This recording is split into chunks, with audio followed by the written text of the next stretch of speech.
Welcome to Give Me Hope with Johanna, a place where real stories meet real hope. I'm your host, Johanna Vendel, a published author, speaker, and the CEO and founder of the prestigious International Hope Book Awards. On this podcast, we share powerful stories of faith, resilience, and transformation, conversations with authors, survivors, and changemakers who turned life's hardest moments into purpose. If you're searching for encouragement, healing, or a reminder that your story still matters, then you're in the right place. Press that subscribe button now and don't miss a story. So now, let's welcome your host, Johanna Vendel. Good day, everyone, and welcome to Give Me Hope with Johanna. I am here with another author today, but before I introduce him, I would like to show you my new book that is on Amazon, available, still standing. When Grief Could Not Finish Me. I wrote this book from a very deep place in my life where I was for many years of grieving my entire family. But after I've written this book, I have released so much, because there I tell you the reflection of how life pulled me down so I could not get up. But eventually, when I took the hand of God, I got up and I am still standing. So today we have an author in studio, and his name is Josias. How are you? I'm doing good. How you doing? I am very, very well. Josias, welcome to Give Me Hope with Johanna. Yeah, thank you for having me. Do you mind maybe introducing yourself to our listeners? Tell them all about you. Yes, I'm Dr. Josias Jean Pierre. I'm an author and speaker, education coach. What I do is I run the elevator. I help people flourish and grow to be equipped with the tools they need to elevate fully into who they were created to be with no limits. Good. That is very nice to know. And tell us, who were you before you even started to write? Before I started writing, it started off with a vision of me writing books, speaking, traveling, and transforming throughout the country. I was an individual with a disability who was told to give up on his goals and his dreams because of the setbacks. Now the setbacks are being used for a bounce back, so it's now just for life throughout the country.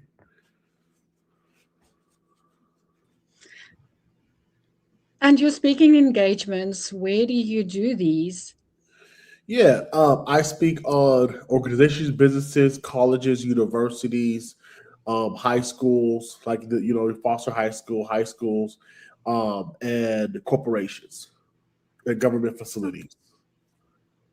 Wow. And what do you normally speak on, if I may ask? Turning pain into purpose, not letting your setbacks define your final destination of life, but using your setback as an opportunity for a bounce back or something that could teach you on how to grow and elevate. Wow, that sounds very interesting. Do you mind maybe telling us a little bit about, before you started to write your first book, tell us what happened in your life and how that pain turned your life into purpose, and spread it out and tell us from the start what happened. Yeah, so my first book was called The Power of Your Words, came out in 2016. And what it was I was diagnosed with epilepsy, a disability called seizures. And I had an IEP, special education. And through the K-12, I was in ESL, ELL. I had multiple episodes of epilepsy. And over again, I always had this dream of speaking, empowering lives, and transforming throughout the country. But educators will say it will never be you because you started too much. You have a disability, or you can bring up information. So they saw the obstacle and said it will never be you. And over again, I kept downloading words of positive words of affirmation over my life, making sure that the seeds I plant were not the seeds that they're trying to plant over my life. And then from there on, eventually the season I was planting over my life started growing into the season I am now today. Wow. And when you had epilepsy, who was taking care of you, and how old were you at that time? Or are you still, do you still get epilepsy? No, thank God I'm seizure free. God delivered me from epilepsy at Oh, 13 years wow. old. So I had it my first 13 years. For my first 13 years of my life, I had epilepsy. So I was still a minor when I was having it. So at the time, I was with family. Okay. And how many books have you written by now? I have 8 books. 8 books. That is incredible. Do you want to tell us a little bit about this book? Our Cry for Justice. So this book is a poetry book, inspired by 2020 events of civil unrest. We all see what happened throughout the world. A lot of protests going on, civil unrest going on, where law enforcement was, doing injustice work, but justice never being served for those of color. And as somebody who was part of the NAACP for Seattle chapter, as somebody who was, boots to the ground, doing this work for effective change in the community, I realized that people who don't understand what's really going on undermine the struggle of what was really happening at that moment of time. So I said, well, how can I relay a message to the world that they will understand why there's protests, or why people are taking the streets of protesting into the streets and crying out for justice over and over again. Because if you think about it, what happened. It seemed that back then that we were going backwards. So I said, you know what? Our people of color, the black and brown people, are hurting. We're crying. We're being wounded. We're being bruised by the very system supposed to protect us. So I said, okay, let me go ahead and put a poetry book together called Our Cry for Justice. And so that book is a book of poems going back from Mother Teresa to Breonna Taylor. Wow. Yeah, we all know what happened in 2020, and with COVID and everything that went on, it was not a nice time in this life. Do you want to maybe start to tell us about this book? My Hurt Taught Me, My Pain Motivated Me. That book is a bit more about my life journey, my life story of turning pain into purpose. How, a lot of times we could look at stuff we go through and say, man, why me? And it's up to us to have a decision to say either, hey, I want to learn what's happening in this moment, or I could use this moment to make a decision of saying I can't go forward in life. So really, every mess of my life has turned to a powerful message. Every test turned to a powerful testimony. And every misery that I face has turned into a part of ministry work that I do now today. So it's really a memoir of my life journey, my life story of turning pain into purpose, on how my hurt taught me lessons, but my pain that I was having behind the hurt motivated me to go down the elevator and do this work that I do today. So I read this book a while ago, and I read quite a lot of things in there that was, I wouldn't say disturbing, but it is unbelievable to think that some people can be treated a certain way and some can be treated a different way. And the way that people sometimes treated you, I feel, was not fair, you know. Do you want to maybe tell us about that unfairness that you wrote a little in that book? Because there's quite a lot that you said there. I always say this. I'm in this world. I'm not of this world. I'm a man of faith. I'm a preacher's kid. And what that means for me is I realize that, hey, what God says about me is much more important than what the world say about me. And God is the one who puts me together. And if we think about the scripture, Jeremiah 12:11 says, "Final plans I have for you, plans to prosper, not to harm you, to give you hope in the future." So I was rooted in that itself in God, that God has been my anchor and my source over and over and over again. So even when people were trying to put me down, I realized that, hey, God, you speak something different about my life. So I'm gonna go with what you say and down it over and over again. So what other people say cannot take fruit. So because of that in itself, because my anchor has been in God, nothing couldn't really take root over my life because of my anchor. Yes, yes. Then after that book, you wrote this book. So that book just came out this year in February. So this is book number 8. Okay, so this is basically the last book then. Wow. Now Yeah, it makes sense. It makes sense. So what number book is this one then? book number 5. Book number 5. You wrote a lot about the pain and the hurt and the unfairness in your life Uh-huh. and how people mistreated you in many ways.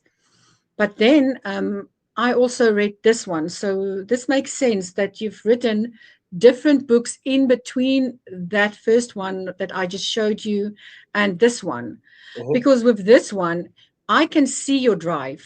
I can feel your drive. I can hear your voice, you know, in this book. So do you want to maybe tell our viewers, how did you get your voice back? How did you get your drive back? And what is your why behind your drive? Yeah. So I would say this. I never lost my voice. My voice has always been there. But it was a fight to be heard. My voice has never been lost at all. So when I wrote my first book, the memoir I wrote it from a place of where I was already healed. So I was healed already. We did the work in the process, and so I was like, let me go be vulnerable with my story because there is healing in telling our stories, and I'm a firm believer that what you go through is not for you. It's for somebody else to have hope that they can go ahead and get through themselves because there's power in our testimonies. So, working on this book, what is your why behind your drive? My why, I focus on the 3 E's: elevate, equip, and empower.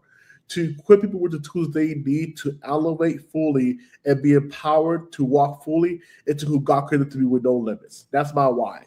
And I wrote this book because a lot of times we fail to realize that a lot of from our hurt and pain could create a drive to have a why for us to do this work. So even when it's tiring, even when it's upsetting, because we have a why that's bigger than our excuses, it will give us motivation to keep on going no matter what. So this book was really helping people to understand, hey, the why gets birthed out from the pain. The why gets manifest from the hurt.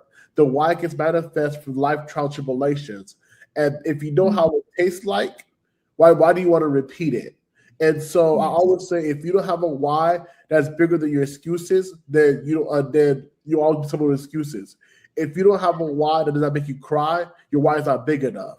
And so this Yes. book talks about really the what you need to know how to establish a why, changing your mindset from a goal setter to a goal hitter, be able to understand that hey, there is something in you that is needed because you're born on purpose for a purpose and with a purpose. Yes. Yes. Now that is very powerful to think about what is your why? Because if you don't have a why in your life, why are you here? And there are a lot of people that sometimes say, what is my purpose in life? And when we think about what is our purpose in life, how many times have you asked yourself, God, what is my purpose? Give me a purpose. Give me a reason to live, is we have to find that why in our lives, and we have to say, God, help us to find that why. But as soon as we get it and we know what our purpose is, for a long time, I personally also asked, why am I still alive, Josiah? I don't know. Have you read anything about me before? I have not known. Well, you should go read about my life as well and my books, especially the last one that I just showed you earlier when I came onto the podcast was still standing. But that's also my sixth book. My very first book was Life, Think Again.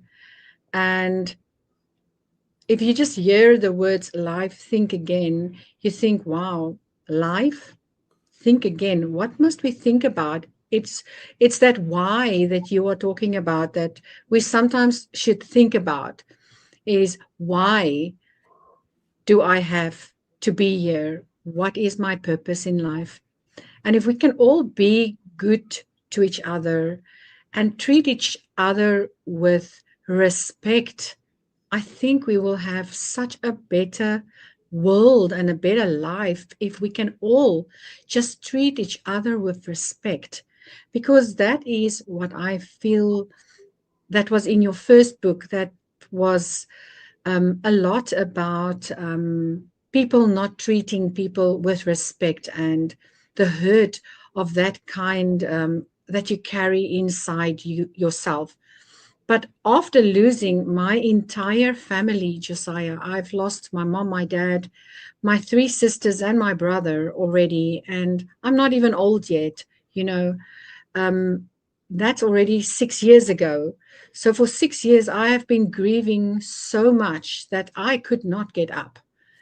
I could not speak about my hurt or anything, you know, but it's because I found my why that I am now still standing and I am here hosting a podcast and being a CEO and founder of the prestigious International Hope Book Awards now because of my why. So, yes, Josiah, I agree with you. You have to find your why.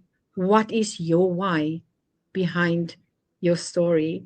I really loved your book, to be honest with you, because it just made me feel that, wow, you have come a long way from book 5 that I read and now book 8 that I read. Josiah, I am proud of you. You also have come very far. Thank you. Thank you. Yes. Is there anything else that you would like to talk to our viewers about your other books, maybe? I have a new book getting released. It's a children's book. It's called Dear Black Boy. That'll be released very soon, and it's really affirmations of black for black boys. And you might ask, well, why is it called Dear Black Boy? It's because as of right now, if we see the world through our society, there's a lot of misrepresentation when it comes to manhood and boyhood and what does it look like, what does it seem like, and if you don't have any role models, you look at the society for role models and for for influence or motivation. And so this book is for Black folks to understand who they are, what they're born with, what they're designed with. So it's a book of affirmations for Black boys. Okay. Okay. I mean, if I may ask, do you still have your father around? Oh yeah, yeah. So at least you have a father to be able to look up to. But what you are doing is you are going to schools and you are speaking about this and you are telling boys about getting up, you know, be yourself. Where were you here? This is the football team at a high school. And that was I want to say two years ago. No, 2020. This was last year, 2025 last year, where I spoke at the high school football team, and I was talking about the difference between an athlete and a student athlete. And a lot of people want to put sports over their education. And I talk about the importance of being a student athlete over an athlete and really getting real with them on the process of the journey. Okay. If you think of the church, the church is a hospital for the sick. You know, everybody is sick a type of way. Everybody is hurt a type of way. So my message is it's not directed to a certain demographic. It's for any demographic. The same message I speak at the high school, because you know the high schools, the businesses, organizations, the government facilities, it's very diverse. So all of that is my audience. Yes, yes, yes. No, I just wanted to know that you are including, because me personally, you know, growing up in South Africa, I have so many different color friends. And that is why I say, you know, we should all respect each other in a way that we are all people. Does not matter of our color. And this is what I'm all about is I just want peace in this world, and what's going on sometimes can make people feel aside, like they are not important. Why am I not important, but that person, the other person might be important? Yeah. And I just want to be like this, and say, I want to just love everyone, and I just want peace in this world. And from your book that you wrote here, I could see that you have come a far way from when you were there. Yep. Yes, ma'am. Yes. But I am also very proud of you, Josiah, because you recently entered your book into Author of the Year, and you are a finalist for Author of the Year with both your books there, the one Turning Pain into Purpose and the other one Inspirational Book of the Year. That is really incredible accomplishment. And to be standing up in front of young boys, trying to tell them what they should do and how they should live. You are a mentor, you know that. Uh-huh. Well, do you want to say anything else to young boys out there? If you can say, tell me what you say to them when you go to their schools. Topics are very different, but I always tell them this: that they're not an accident. They're born on purpose for a purpose and with a purpose. Okay. And if you can give them advice for the future, for when they have to grow up. One thing I tell the boys is to understand that it's okay to say I need help. It's okay to see a therapist. It's okay to go ahead and cry and to be human, especially in a society where we tell boys they can't cry, to suck it up, to tell boys that it's not been like to show emotions. I speak opposite of that. Okay. That is really nice to know, because that is what life is about, is we should definitely speak opposite of everything that's bad. We should Yeah. start to speak the more positive in life. Josiah, anything else that you would like to tell us about your book or your story? I would appreciate that. Yeah, if you would like to go ahead and get a copy of the books, you go ahead to the website, josiaspeaks.com. Some of the books are right there available to purchase. It will be signed and shipped directly to you guys. And understand that at the same time, that if you're still breathing, it's because there's more in you. Your time is not done yet. So keep on going, keep on enduring this race, because there's more yet to come. And just remember, the God who put you together does not see an accident in his creation. So if you think you're an accident, actually just remember that God who put you together says it was good, because he says you're good in his creation. Yes. Amen to that. That is amazing to hear that. Well, Josiah, I really appreciate you being on our podcast today and telling your story. And I am truly very, very proud of you for getting this far in life, that you could write this last book where you have told people so much positive things.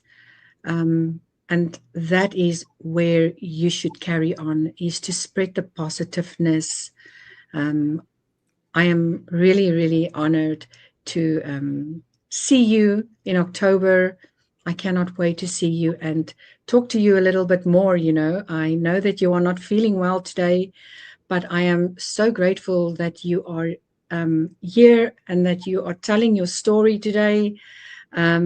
And that you didn't cancel on me, but you come out and you come tell your story. So I am really grateful that you did that. And thank you for being here. I Yes. appreciate it. Thank you for having me. You are very welcome. We will speak soon again. All right. Okay. Have a good day. You too. Bye. So that was Josiah. He's got an incredible story. And if you read his books, you will really see what we were talking about, because he's not feeling very well today. So he didn't really give me a lot of long answers on his books, but you have to go read it, because it is incredible to read people's stories and to see their view of the world and how they find their purpose and turn their purpose around, turn their why around, and get a reason why I am here. Why must I do this? His books really give you those answers. Go out, get his books. His website address is right there at the bottom. Subscribe, like, and share this podcast. I am Johanna Vendel, and this is Give Me Hope with Johanna. We will be back next week with another incredible story. Till next week, then. Goodbye.